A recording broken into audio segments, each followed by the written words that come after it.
Hello there and welcome to my first Disney vlog about how I'm going to Walt Disney World Florida in 6 weeks time. So I've been asked quite a few times how I manage to go to Disney World so often and if I do it on a budget or if I save all year, and there's been a few different questions that I'm asked, so I thought it'd probably be easier to compact them all into a video and share my tips with you. So my first rule when it comes to budgeting and booking your Disney holiday is plan when you want to go. It's always more expensive during times of year such as summer holidays and Christmas, and Easter break is a little bit more expensive. So it tends to be the non-peak times for parks are February, April, May, June and September, October are usually the cheaper way of going. Also, if I look down to my phone, it's because I've got my tips and tricks on. It's always easier to stay off site. So iDrive, Kissimmee, Lake Buena Vista even have some really good hotels. But just my main tip would be check whether the park has extra hotel fees added on to the stays, because otherwise you can end up with this huge bill at the end.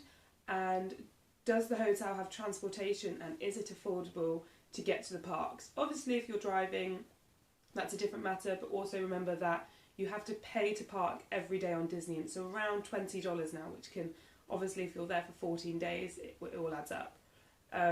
So find hotel off-site with transport, always much cheaper. And failing that, look how much an Uber is as well, because that can become a better way of doing it. When you're booking, I usually book through Thompson or Travel City Direct. Travel City Direct are a sister company of Virgin, and you always end up on a Delta or a Virgin flight, which is great. And Thompson obviously have their own charter flighted planes to the States now. So when I book with these, I usually compare the prices between the two and see who offers the best deal and who's my preference to go with. Depending on when you book and what deals are on, if you plan a year in advance, with Thompson and Travel City Direct and Virgin, any booking agent, there's usually some kind of pay now for next year and get free Disney dining for 2018 or 200 free Disney dollars, which is great. So they are really big factors into your holiday. If you are booking last minute, you can usually get something, you can usually get something around the £500 mark for, you know, a 2-week stay including your flights, which is insane. So if you can afford to do it last minute, always do it last minute. If you can pay in advance, then, you know, there are some perks as well, especially if you're going with children. So if you have bought a package which includes a dining plan, or you've decided to buy it separately anyway, it's a great thing to have. I mean, if you're staying on Disney, you're going to find yourself eating Disney food quite frequently. So having a dining plan is great use. You have to factor in how much you spend on food every day. So, I mean, a dining plan, the basic quick service plan is about $35 to $45 per person per day. And that includes your breakfast, your quick service lunch, and a quick service evening, I think.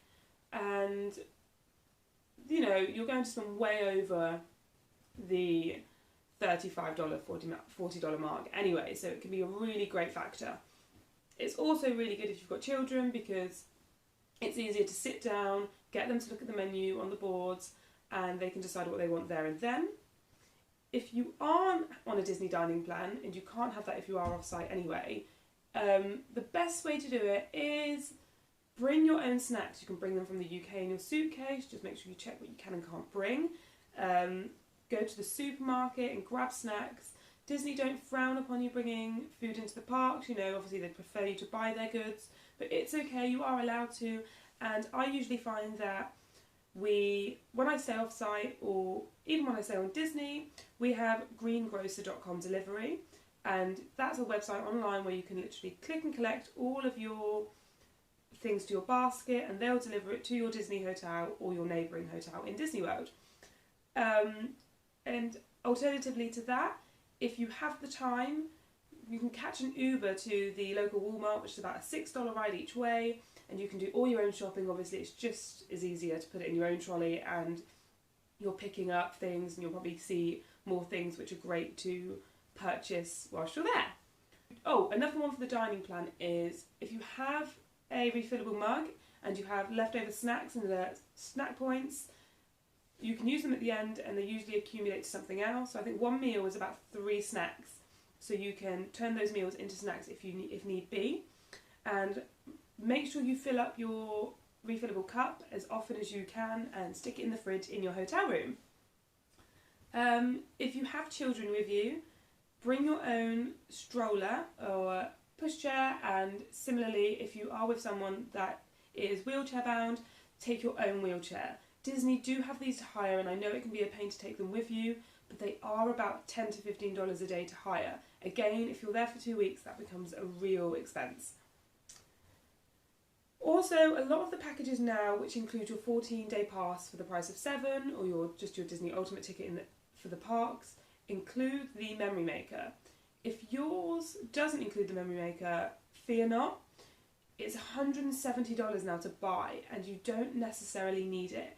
You can ask any cast member in the park and they'll be more than happy to take your picture for you. They will take it behind the scenery of the castle, or Epcot Ball, or the Animal Kingdom tree. So don't feel that you need to have the Memory Maker to get those great pictures, because that's not true. As long as you've got a okay phone and you've got a friendly face to ask someone to take your picture, even guests will do it for you. More people are happy to oblige, and you'll have great pictures that way too. And that's the same as if you're with the characters, they'll take your pictures there with them too. Next is shop around for your tickets. Disney, you can buy your tickets from Disney directly, which you're always guaranteed that security if you do.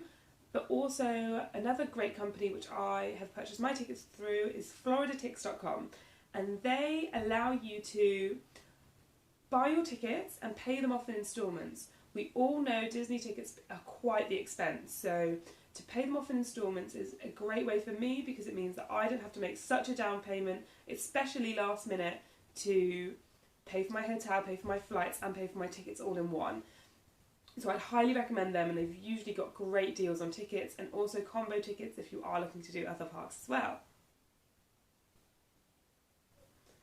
My next tip is merchandise. When it comes to Disney merchandise, it can be really expensive to buy your t-shirts and your soft plush toys and things like that when you're in the park. So if you can help it, here in the UK we have a great shop, Primark.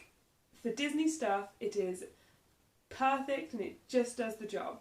You can pick up inexpensive Disney clothing, which is official Disney merchandise, for half the price. I got this t-shirt here for, I think it was around £8, and it will be coming to the parks with me. It's a great way to show my Disney spirit, and it's cost me a fraction of the price, and I don't have to shop while I'm there now. And that's a similar rule for Disney toys. If you've got children with you and you don't necessarily want to buy them new things every single day, see if you can run along to shops like Primark or even H&M. These both do really good Disney clothing and toys for a fraction of the price, and it's just as easy. The dog. Buy your souvenirs beforehand, take them in the case with you, and it's a great way to give them to your children as you go along. And lastly, there are free things to do at Disney. There are the hotels, the monorail loop, the boardwalk, Disney Springs.